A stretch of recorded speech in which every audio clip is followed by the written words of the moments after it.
by some miracle, they always stay under the $70,000.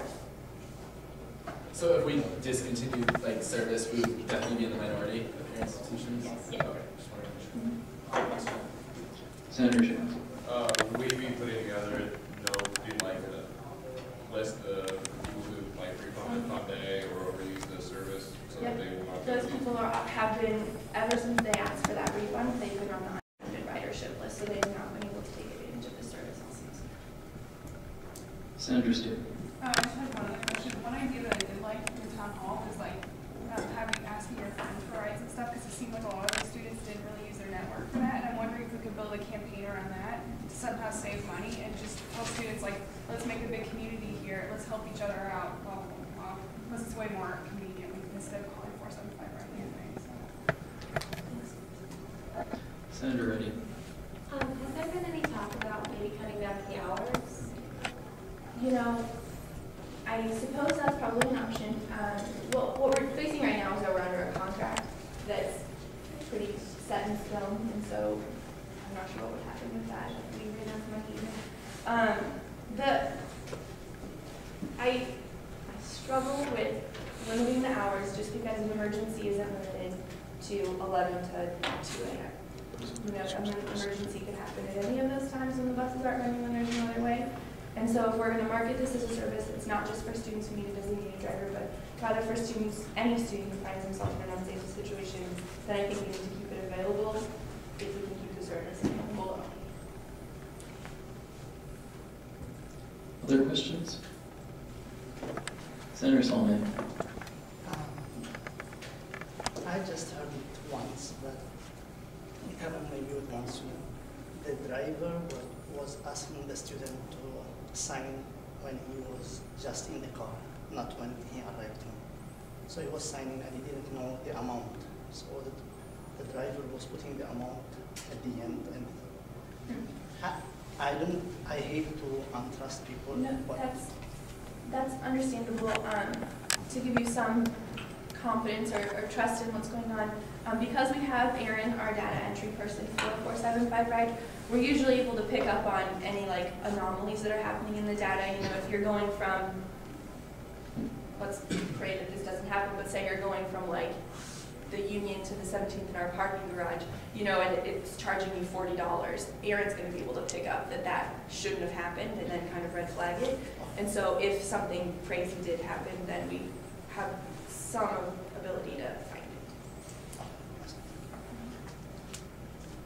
Senator Shaw. I just wondered if there was any ideas maybe about doing some sort of like fundraiser event to increase our contingency fund.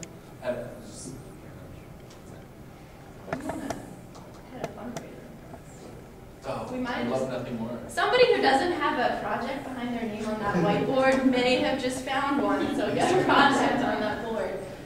That's a great idea, and let's chat. But we need to do something or it's going to go away, so chat. Okay, good. Other questions?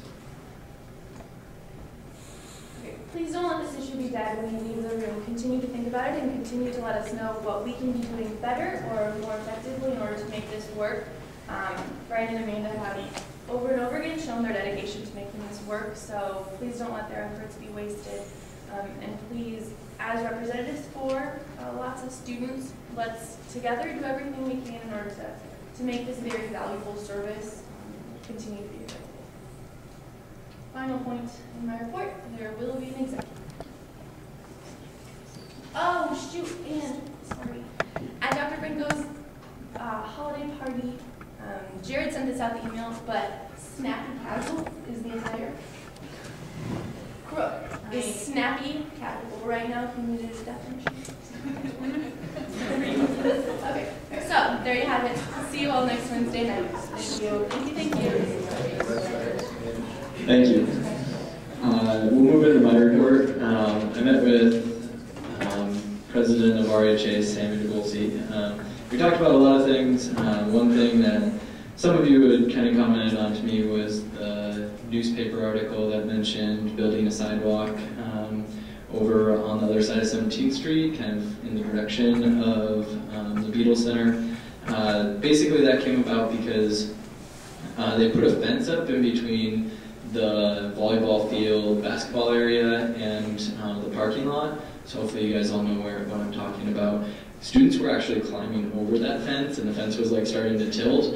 And they engaged the rec center in a conversation about like the safety of that and how that looked for campus and everything. So the rec center is already planning to like redo that area over there, so it would be very low cost. And I assure you, Chair Lodi already left, but that will be like within what the rec center talks to CFA about. So I wouldn't have too many concerns about that, but if you do, feel free to talk to CFA Chair Lodia, and he can address those with the rec center. Recycle Mania is going well. Scott, are you going to talk about this, or Senator Barker? Okay. Well, I'll talk about one thing, is that we met with Prob, and he's the recycling coordinator, and some housing officials and the recycling coordinator's bosses with landscape services, and they all had really great ideas, a lot of great input. There are a few things that are going to be changing, or that are improving, I guess, especially in housing. We're going to start to pile all of the paper into one bin. In the past, it's kind of been newspaper and then sorted like office paper, and that made it a lot more, you had to consume a lot more area to do that because you'd have different bins for different things. So that's one improvement. We're also going to be putting all types of plastic and all types of aluminum in a single container.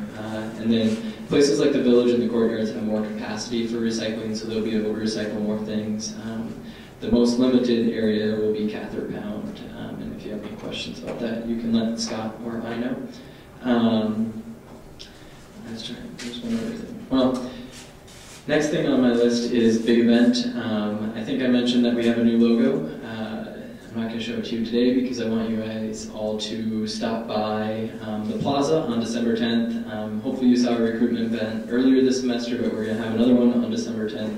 It's going to be a tradition every 10th of the month because our event's on April 10th. But they'll have hot chocolate out there, and you can see our new logo. So, or you can check out the website after December 10th, and our new logo will be up there. I think that's all I have, so we'll move to External Vice President Crook.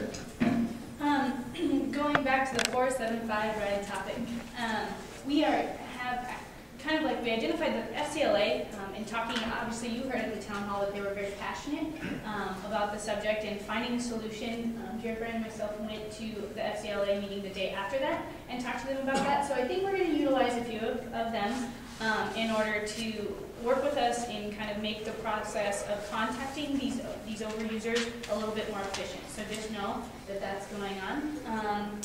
Today I went to a transit subcommittee meeting with Derek Jaggles and member of CFA. It was really, really fascinating. It was kind of a, I don't know, got a quick tutorial of like perimeter routes and that sort of thing. I learned, as you can probably all tell, that perimeter route like usage is down. A lot of people don't ride from, you know, Henslick to the Union, that sort of thing.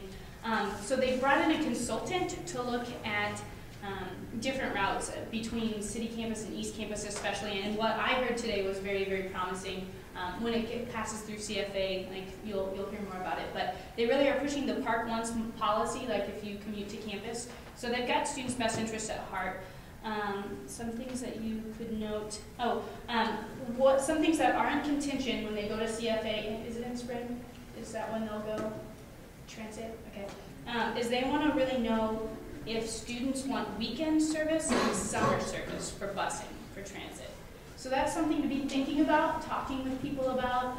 I don't know, send an email to a group that's within your college and see if they want weekend service and or summer service, knowing that like they're going to have to balance the budgetary needs and then the need of students. So I kind of like spoke on the summer service idea, whether or not we needed busing during the summer, but then I realized, well, hey, I'm only one student that actually doesn't go to school in the summer. So I would really appreciate your input on that. So feel free to email myself or Derek, or Tyler Thomas, who's the other subcommittee representative. So that was interesting. Kind of along the same line, Parking Advisory Council meets next Tuesday, December 8th. Cole Easterday, who I gave you his email a while ago, and I are meeting on Sunday night to brainstorm a little bit, to discuss some